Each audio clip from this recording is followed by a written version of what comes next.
കരഞ്ഞതെന്ന് നമ്മൾ ചിന്തിക്കണം. ആരെ കരഞ്ഞത്? അള്ളാഹുവിൽ നിന്ന് നേരത്തെ സ്വർഗത്തിന് സമ്മതം കിട്ടിയ ആളാണ് മുഹമ്മദുർ റസൂലുള്ളാഹി. നമ്മൾ ചിന്തിച്ചു നോക്ക്. എന്താ പറഞ്ഞത്? വലസൗഫ യുഅ്തീക റബ്ബുക ഫതർലാ. മഹ്ശറിലെ മിമ്പ ഖാതീബ് എന്ന നബി അല്ലാഹു തആല നേരത്തെ അറിയിച്ചു കൊടുത്തവൻ മുഹമ്മദ് നബി. അങ്ങനെയാ മഹ്ശറിലെ ഖതീബാണ് സയ്യിദുനാ മുഹമ്മദുൻ. അല്ലാഹു തആല അതൊക്കെ അനുഭവിക്കാൻ തൗഫീഖ് ചെയ്യട്ടെ. അതിൻ്റെ ചുറ്റു കൂടി നിൽക്കാൻ അല്ലാഹു നമുക്ക് തൗഫീഖ് ചെയ്യട്ടെ. പിന്നാരാ? യുസവ്വിജുനി റബ്ബി ആസിയ ബിൻത മുസാഹിം വമറിയം ഇബ്നത ഇമ്രാൻ ഖാല റസൂലുള്ളാഹി. സ്വർഗ്ഗത്തിൽ എനിക്ക് ആസിയ ബീവിയെയും മറിയം ബീവിയെയും അല്ലാഹു വിവാഹം ചെയ്തു തരുമെന്ന് ഹബീബായ റസൂലുള്ളാഹി. ചിന്തിച്ചു നോക്ക്. അത് നേരത്തെ അല്ലാഹു തആല വിവരം കൊടുത്ത ആളാണ് മുഹമ്മദ് നബി സല്ലല്ലാഹു അലൈഹി വസല്ലം. പിന്നെന്തിനാ ഈ കരഞ്ഞത്? കരയിലാണ് മക്കളെ ഇബാദത്ത് എന്ന് പറഞ്ഞത്. പടച്ചോനെ പേടിച്ച് കരയ. അതിനും കൽബ് വേണം. കൽബ് നന്നാവണം. കൽബ് നന്നാവാതെ കരയാൻ കഴിയും. കല്ല് കരയും. കല്ലിനൊരു കൽബുണ്ട്. കൽബ് നല്ലതുമാണ്. കല്ല് കരഞ്ഞ ഉറവ ഒഴുകി പുഴയാകുമെന്ന് വിശുദ്ധ ഖുർആൻ. പുഴയല്ല, പുഴകൾ. വഇന്ന മിൻഹാ ലമാ യതഫജ്ജറു മിൻഹുൽ അൻഹാർ വഇന്ന മിൻഹാ ലമാ യഹ്ബിതു മിൻ ഖശിയത്തില്ലാഹ്. കല്ല് കരയുന്ന, കരഞ്ഞിട്ടൊഴുകും. താഴെ മനോഹരമായ പുഴ വരും. ആ പുഴയിലെ മനോഹരമായ മുത്തുമണികളാകുന്ന വെള്ളം കാണുമ്പോൾ നമ്മൾ പറയും നല്ല ഉറവ് വെള്ളമല്ലേ. ഏതാ ഈ ഉറവ? ഈ ഉറവ എന്ന് പറയുന്നത് കല്ലിന്റെ കരയിലാകുന്നു. സ്വലാത്തുല്ലാഹ് റസൂലില്ലാഹ് സ്വലാത്തുല്ലാഹ് സലാമുല്ലാഹ് അലാ യാസീൻ ഹബീബില്ലാഹ്. കൽബൊന്ന് നന്നാക്കി. നേതാക്കന്മാർ ഇപ്പോൾ ദുആ ചെയ്യാൻ വേണ്ടി വരും. കൽബൊന്ന് അങ്ങോട്ട് ശരിയാക്ക്. എൻ്റെ മുമ്പനൊന്ന് കൽബൊന്ന് വലിച്ചിട്ട് ഒന്ന് തുടച്ചാണ് നീക്ക്. പച്ചവെള്ളം കൊണ്ട് മുഖം കഴുകാം. കൽബ് കഴുകണമെങ്കിൽ കണ്ണീര് വേണം. അവബോധം തരട്ടെ. രണ്ട് കാര്യം കൊണ്ട് കണ്ണീര് വരും. ഏതാ രണ്ട് കാര്യം? ഒന്ന് ദിക്റുൽ മൗത്ത്, ഒന്ന് തിലാവത്തുൽ ഖുർആൻ. അതാണ് മുസ്തഫ നബി പറഞ്ഞത്, ഇന്ന ഹാദിഹിൽ ഖുലൂബ യസ്തൗ കമാ തസ്തൗ കമാ യസ്തൗൽ ഹദീദ്. ഇരുമ്പിനെ തുരുമ്പ് പിടിക്കുന്നത് പോലെ ഹൃദയങ്ങൾക്ക് തുരുമ്പ് പിടിക്കുന്നതാണ്. ഹൃദയങ്ങളും തുരുമ്പ് പിടിച്ച് നാശാവും. ഇരുമ്പ് തുരുമ്പ് പിടിക്കുന്നത് പോലെ. സ്വഹാബികൾ ചോദിച്ചു, ഇവിടെയാണ് എൻ്റെ അടിത്തറ. എന്താണ് ഈ രണ്ട് കാര്യം തിരഞ്ഞെടുക്കാൻ കാരണം? ഹൃദയങ്ങൾ തുരുമ്പ് പിടിക്കും. സ്വഹാബികളോട് മുസ്തഫ നബി പറഞ്ഞു, ഉറക്കപ്പറ ഹബീബായ റസൂലുള്ളാഹി. ഞാൻ പറയണ്ട, റമളാനാണ്, മുസ്തഫ നബിയുടെ സദസ്സാണ്, പേര് പറയുന്ന സദസ്സാണ്, വെറുതെ ഇരിക്കരുത്. അല്ലാഹു തആല നമ്മളെ നന്നാക്കി തരട്ടെ. അല്ലാഹു നന്നാക്കി തരട്ടെ. അല്ലാഹു നമ്മെ നന്നാക്കി തരട്ടെ. അല്ലാഹു നമ്മെ നന്നാക്കി തരട്ടെ. അല്ലാഹു കൽബ് നന്നായവരിൽ അല്ലാഹു നമ്മെ പെടുത്തട്ടെ. കൽബ് നന്നാവരിൽ അല്ലാഹു നമ്മെ പെടുത്തട്ടെ. മുഅ്മിനീങ്ങൾ ഇതൊക്കെ ചിന്തിക്കണം. മുഅ്മിനീങ്ങളെ വളരെ ചിന്തിക്കണം.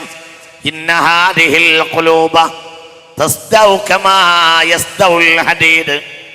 മുഅ്മിനീങ്ങളെ ചിന്തിക്കണം, വളരെ ആലോചിക്കണം. രണ്ട് കാര്യം.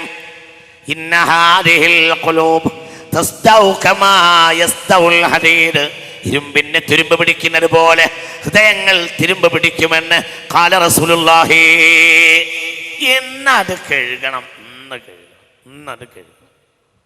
അപ്പോൾ ചോദിച്ചു, അമ്മാ ജിലാവ, ഇരുമ്പിന്റെ തുരുമ്പുകളെയാ ഞങ്ങൾക്കറിയാം നബിയെ, ഹൃദയത്തിന്റെ തുരുമ്പുകളെയാ എന്താ മാർഗം?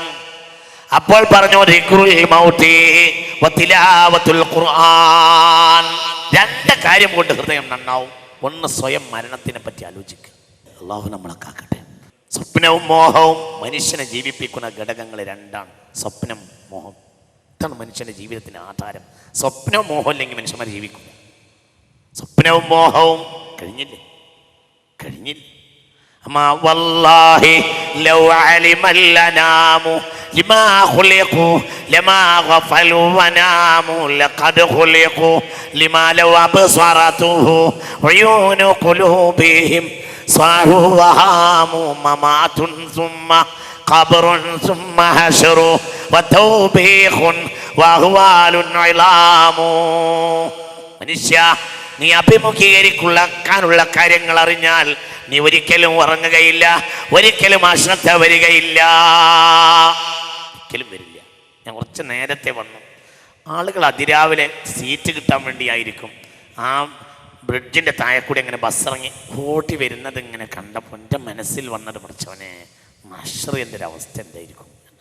അള്ളാഹു നമ്മളെ കാക്കട്ടെ, അവർക്ക് പറ അള്ളാഹു കാക്കട്ടെ. എല്ലാവരും ഓടുക. ഈ ഓടുന്ന എന്തിനാ? സീറ്റ് കിട്ടാൻ വേണ്ടി ഓടുക.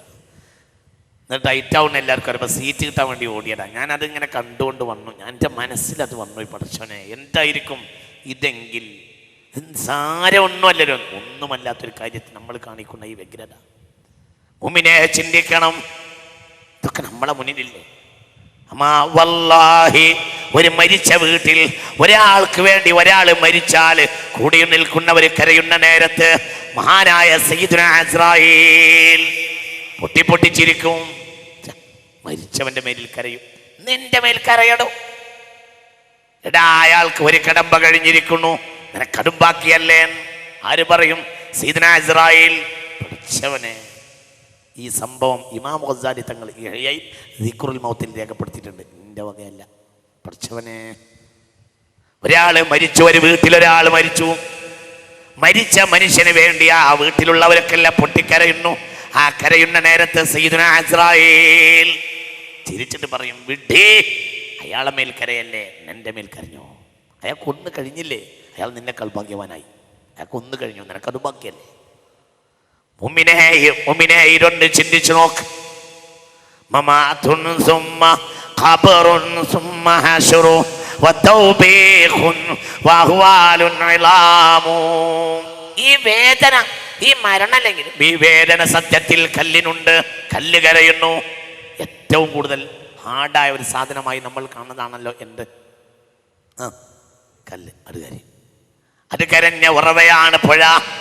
വഇന്ന മിൻഹാ ലമാ യതഫജ്ജറു മിൻഹുൽ അൻഹാർ. ബഹുമാനപ്പെട്ട സദഖത്തുല്ലാഹിൽ ഖാഹിരി റളിയല്ലാഹു അൻഹു കുത്തുബിയത്ത് എഴുതിയിട്ടുള്ള മഹാനായിരുന്നു. വലിയ ആരിഫായിരുന്നു, വലിയ സാഹിദായിരുന്നു, വലിയ സൂഫിയായിരുന്നു, വലിയ മുത്തഖിയായിരുന്നു. ബഹുമാനപ്പെട്ടവർ കായൽ പട്ടണത്ത് ദർസ് നടത്തിയിരുന്നു. കായൽ പട്ടണത്തിൽ ദർസ് നടത്തിയിരുന്ന കാലഘട്ടത്തിൽ പള്ളിയുടെ പണി കഴിഞ്ഞ് ഒരു കല്ല് പള്ളിയുടെ മുകളിൽ വെച്ചിരുന്നു. ദർസ് കേട്ട് എല്ലാ ദിവസവും കല്ല് കരയാറുണ്ടായിരുന്നു. കല്ല് കരഞ്ഞ് ഒരുങ്ങി തീർന്നുപോയി. ആ പള്ളിയുടെ പേര് മസ്ജിദ് മീകായിൽ എന്നാണ്. കായൽപട്ടണത്ത് ഒരു പള്ളിയുണ്ട്. ലാഹിൽ മുഹയ്യറ മികാല മസ്ജിദഹും വഹൗലഹു ഫുഖഹാഹും സദഖത്തുല്ലാഹി ഖിതാബൻ വഇൻ ദൽഇഫ്തിറാഖി ബാഗ വൈതൻ വഖദ്നാല മിൻഹു സദഖത്തുല്ലാഹി. കല്ല് കരഞ്ഞു തീർന്നു. പഠിച്ചവനെ, കല്ല് കരഞ്ഞു. കല്ല് കരയുന്നത് കണ്ടു സയ്യിദുനാ ഈസ. ഒരു നാട്ടിലൂടെ യാത്ര ചെയ്യുമ്പോൾ കല്ലിങ്ങനെ കരയുന്നുണ്ട്. അപ്പോൾ അതിൻ്റെ അടുത്തേക്ക് ചെന്നു. കേൾക്കിട്ടാ, അള്ളാഹു നമ്മളെ നന്നാക്കട്ടെ, അള്ളാഹു നമ്മെ നന്നാക്കട്ടെ. പഠിച്ച ഉറക്കപ്പറ, അള്ളാഹു നമ്മെ നന്നാക്കട്ടെ, അള്ളാഹു നമ്മെ നന്നാക്കട്ടെ. കല്ലിൻ്റെ അരികിലേക്ക് ചെന്നു. മഹാനായ സയ്യിദുനാ ഈസ, എന്താ നീ കരയുന്നത്? അതിൻ്റെ മേൽ തടവി, അതിൻ്റെ മേൽ ഇങ്ങനെ തടവി കൊടുത്തു. എന്താ നീ കരയെന്ന് ചോദിച്ചു. അപ്പോൾ പറഞ്ഞു, യാ റൂഹല്ലാഹ് അൽഹമനി റബ്ബി വഖൂദുഹൻ നാസ് വൽ ഹിജാറ. അല്ലാഹു എനിക്കൊരു വിവരം തന്നിട്ടുണ്ട്, മനുഷ്യരെ കൂട്ടത്തിൽ കല്ലിനെയും നരകത്തിലിടുമെന്ന്. ഈ വിവരം പടച്ചവൻ എനിക്ക് തന്നു. അന്ന് മുതൽ ഞാൻ കരയാൻ തുടങ്ങിയതാണ്. ഫജലസ ഇൻദഹ ഈസ. ഈസ നബി അവിടെ ഇരുന്നു. ഫദഅലഹ സയ്യിദുനാ ഈസ. വെറുതെ ഇരിക്കരുതട്ടാ, ഇത് നിങ്ങളും ഞാനും ഞാൻ പറയാം, നിങ്ങൾ പറയണം ഇടക്ക്. മഹാന്മാരെ ഒരാൾ ബഹുമാനിച്ചാൽ, സൗകര്യം കിട്ടിയാൽ ഞാൻ വായിക്കാം. മഹാന്മാരെ ബഹുമാനിച്ചാൽ അള്ളാഹു മഹ്ശറിൽ അവനെ ബഹുമാനിക്കുമെന്ന് ഹബീബ നബി. മഹാന്മാരെ ഒരാൾ നിന്ദിച്ചാൽ അവൻ്റെ നെറ്റിയിൽ എഴുതി വെച്ചിട്ടുണ്ടാവും, ആയുസ്സും മിൻ റഹ്മത്തില്ല, അള്ളാഹിൻ്റെ റഹ്മത്ത് അവനുണ്ടാവില്ല. നമ്മളെ കാക്കട്ടെ. മഹാന്മാരെ ഒരാൾ ബഹുമാനിച്ചാൽ മൻ അക്രമ വലിയല്ലാഹി അക്രമഹുല്ലാഹു യൗമൽ ഖിയാമ വമൻ അഹാനഹു മക്തൂബുൻ ഫീ ജബ്ഹതി ഔ കമാ ഖാൽ ആയിസും മിൻ റഹ്മത്തില്ല.